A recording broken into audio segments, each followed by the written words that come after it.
కర్కాటక రాశి వారికి ఈ వారం అంత అనుకూలంగా లేదు. ద్వితీయంలో రవికేతువులు, అష్టమ రాహు వీరికి అంత అనుకూలంగా లేదు. ముఖ్యంగా విదేశీకి సంబంధించిన విషయ వ్యవహారాలు అంత సానుకూలంగా లేవు.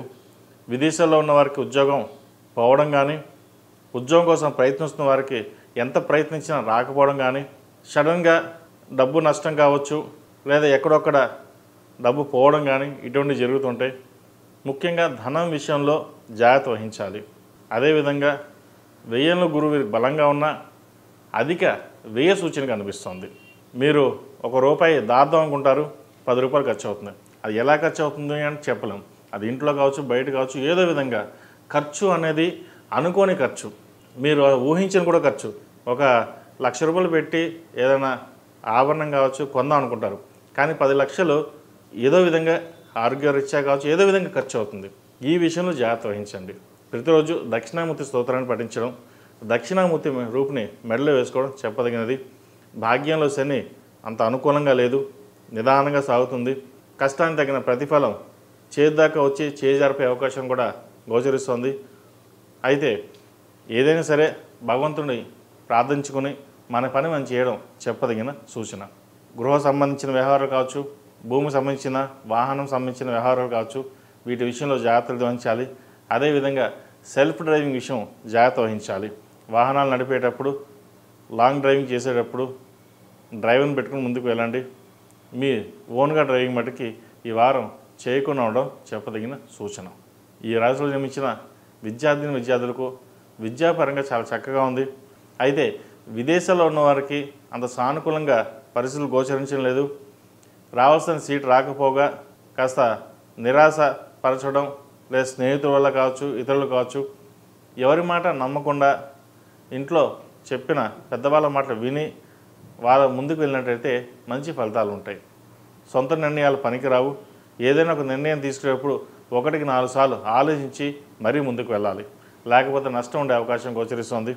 ఎడ్యుకేషన్ లోన్ సంబంధించిన విషయ వ్యవహారాలు, అదేవిధంగా పర్సనల్ లోన్ సంబంధించిన విషయ వ్యవహారాల్లో కాస్త జాగ్రత్త వహించాలి. క్రెడిట్ కార్డు విషయంలో కూడా కాస్త జాగ్రత్త వహించాలి. అవసరమైతే తప్ప ఎక్కువగా ఖర్చు చేయకపోవడం అనేది చెప్పదగిన సూచన. ఈ రాశిలో మించిన స్త్రీలకు ఈ వారం చాలా అనుకూలంగా ఉంది. సప్తమాధిపతి, అష్టమాధిపతి అయిన శని భాగ్యంలో ఉన్నారు. కొన్ని బెనిఫిట్స్ పరంగా వచ్చినా వెనక్కి వెళ్తున్నాయి అనే భావన ఏర్పడుతుంది. అయితే మీ వరకు మటుకి అన్ని అవకాశాలు కలిసి వస్తాయి. ఎటువంటి సంకోచాలు పెట్టుకోకుండా దిగ్విజయంగా మీ ముందడుగు వేయండి. విదేశీ సంబంధించిన విషయ వ్యవహారాలు, ముఖ్యంగా వైద్య వృత్తికి సంబంధించిన విషయ వ్యవహారాలు కావచ్చు, వ్యాపారాభివృద్ధి కావచ్చు, కొత్తగా ప్రారంభించబోయే వ్యాపారం కావచ్చు చక్కగా నడుస్తుంది. మీ మనస్సంకల్పం సిద్ధిస్తున్నట్టుగా అందరి మాటలు తీసుకుని ఫైనల్గా మీరు ఒక డెసిషన్ వచ్చి ఆ నిర్ణయాన్ని కట్టుబడి ముందుకు వెళ్ళండి. తద్వారా మంచి ఫలితాలు ఉంటాయి. లేకపోతే అందరి మాటలు విని దాన్ని ఇంప్లిమెంట్ చేసినట్లయితే వ్యాపారంలో కాస్త నష్టం వచ్చే అవకాశం కూడా గోచరిస్తుంది. అది మీకు ఇప్పుడు నష్టం కాకపోవచ్చు, కానీ భవిష్యత్తులో నష్టం ఉంటుంది. ఎప్పుడైనా సరే వ్యాపారం స్టార్టింగ్లో అంతా బాగానే ఉంటుంది, కానీ ఇప్పుడు తీసుకున్న నిర్ణయాలు భవిష్యత్తులో ఇబ్బంది పెట్టే విధంగా గోచరిస్తుంది. కాబట్టి వాటి విషయం జాగ్రత్త తీసుకోండి. అదేవిధంగా ఆరోగ్య రీత్యా మటుకి కాస్త జాగ్రత్త తీసుకోవాలి. అష్టమ రాహు వీళ్ళకి అంత బలంగా లేదు. అష్టంలో రాహు చాలా తక్కువ బిందువులతో ఉన్నారు. కాబట్టి సెల్ఫ్ డ్రైవింగ్ విషయంలోనూ ఆరోగ్య విషయంలోనూ చాలా వరకు జాగ్రత్తలు తీసుకోవాలి. ఈ రాశిలో జన్మించిన వారు ప్రతిరోజు ప్రతినిత్యం గణపతి స్వామివారికి జిల్లేడుతులతో దీపారాధన చేయడం.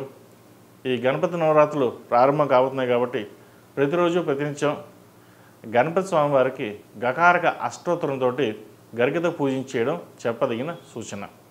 ఈ రాశిలో జన్మించిన వారికి కలిసి వచ్చే సంఖ్య 7, కలిసి వచ్చే రంగు తెలుపు. ఏదైనా పని మీద బయటకు వెళ్ళేటప్పుడు బుధవారం కానీ శుక్రవారం అడిగిన వెళ్ళండి, మంచి ఫలితాలు సంప్రాప్తిస్తాయి. ఈ పూజా స్టోర్.in పసుపు కుంకుమ నుంచి దేవతా విగ్రహాల దాకా అన్ని రకాల పూజలు, వ్రతాలు, వివాహం, గృహప్రవేశం, హోమాది శుభకార్యాలకు కావలసిన పూజా సామాగ్రి అంతా ఒక్క క్లిక్తో మీ ఇంటి వద్దకే. నేడే ఆర్డర్ చేయండి మీ ఈ పూజా స్టోర్.in లో. One stop for all puja needs.